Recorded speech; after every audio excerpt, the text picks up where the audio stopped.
அமாவாசை அன்று கோலம் போடக்கூடாது, ஏன் தெரியுமா? இந்த வீடியோக்கு நிறைய பேர் ஃபுல் வீடியோ போடுங்க, ஃபுல் டீட்டெயில்ஸ் சொல்லுங்கள் அப்படின்னு சொல்லியிருந்தீங்க. அவங்களுக்காக தாங்க இந்த வீடியோ.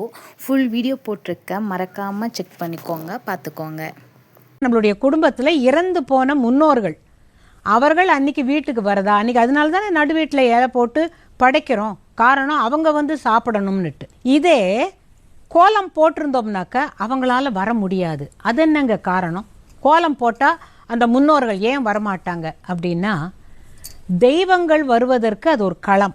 இந்த களத்தில் மிதிச்சுக்கிட்டு தான் அவங்க வர முடியுமா. இந்த மாதிரி யந்திரங்கள் இருந்தால் தான் அந்த வீட்டுக்குள்ளே வர முடியும். நீங்கள் கோவிலில் போய் பார்த்தீங்கன்னா அவங்க காலுக்கு அடியில் கமல பீடம்னு இருக்கும், ஒரு பீடம் இருக்கும்.